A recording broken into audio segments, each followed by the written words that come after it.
cette pandémie, quand même, elle est là.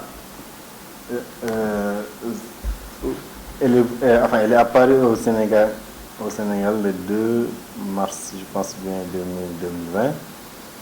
Et depuis lors, il y avait par rapport, parce que l'ARD aussi, comme je dis souvent, c'est une structure d'appui aux collectivités locales, mais ça en même temps un démembrement de l'État.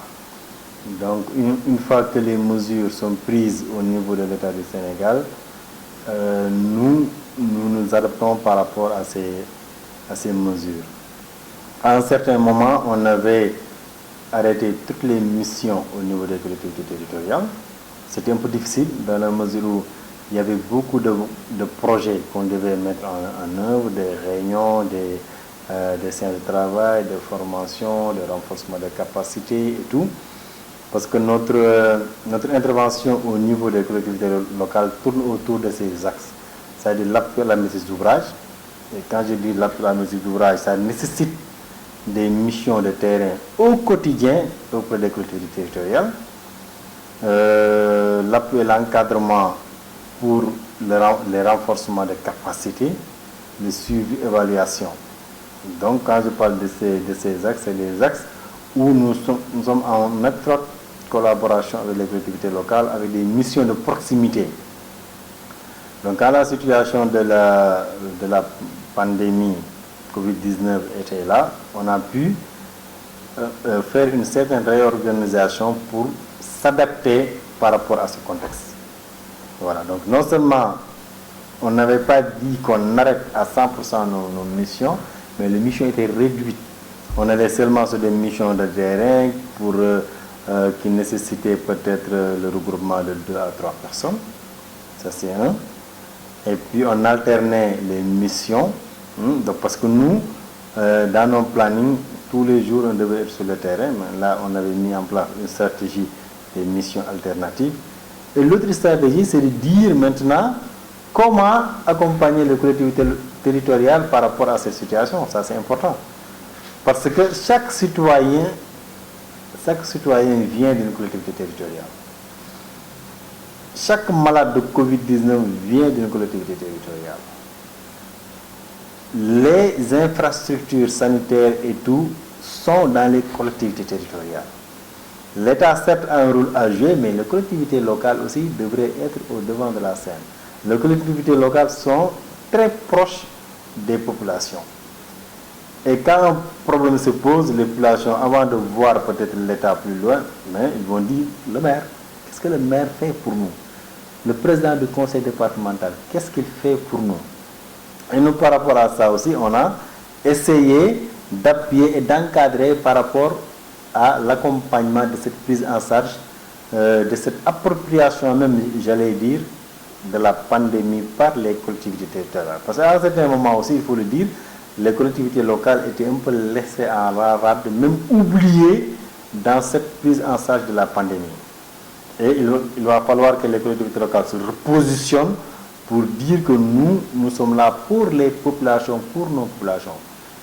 Et c'est dans ce cadre aussi qu'on a pu appuyer certaines collectivités locales de la région de Diourbel à aller vers cette prise en charge de cette pandémie en travaillant bien entendu avec les structures sanitaires qui sont là parce que la santé est une compétence transférée.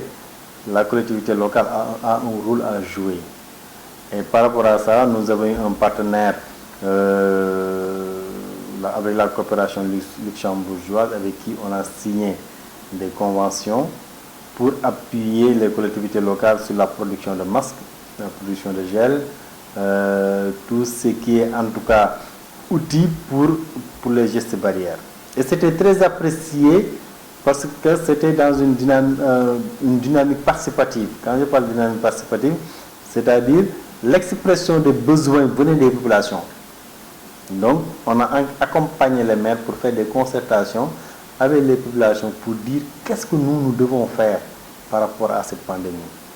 Et l'expression des besoins des populations, cette expression de besoins nous a permis d'avoir un plan d'action budgétisé pour accompagner cette collectivité locale à travailler, comme je l'ai dit tantôt, avec les artisans locaux. Parce qu'à un moment donné, quand on disait oui, il faut généraliser le port des masques, hein, quand on connaît le niveau peut-être de pauvreté au niveau des collectivités locales, pour acheter des masques pour une famille, avec cette situation de confinement, c'était trop difficile. Un père de famille peut dire, au lieu d'acheter, si le masque est à 500 francs, si je dois acheter 10 masques à 5000 francs, je préfère acheter de riz et de l'huile. Vous voyez? Donc nous, on s'est dit maintenant, on va combler un peu ce vide en mettant à la disposition des populations un certain nombre de masques. Donc, ce qui nous a permis au niveau de chaque commune de faire une production de 1000 masques avec, en travaillant aussi avec les commerçants pour mettre à la disposition des maires des produits, enfin des gels, des savons, eau de javel, madar, tout ça, pour que le maire puisse mettre ça à la disposition des populations.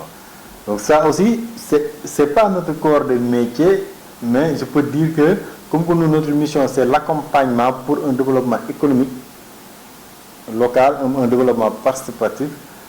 C'est pourquoi on s'est un peu inscrit dans ce cadre pour accompagner les collectivités locales. Mais d'autant plus que aussi les missions continuent, parce qu'actuellement nous sommes dans une dynamique pour élaborer un programme qu'on appelle le PACASEN rural, programme d'appui aux communes agglomérations du Sénégal, pour un montant pour une enveloppe qui tournerait autour de 300 milliards pour les 599, enfin pour les collectivités locales qui n'avaient pas bénéficié du PACASEN urbain. Actuellement, nous sommes sur le terrain pour faire les PTI, pour les populations. Les PTI, c'est les plans triennales d'investissement, pour dire que sur les 3 prochaines années, quelles sont les priorités au niveau de ces collectivités locales en termes d'éducation, santé, hydraulique, désenclavement. Et vraiment, je pense que si c'est un ouf de soulagement pour booster en tout cas le développement territorial, l'émergence du Sénégal, c'est l'émergence des territoires.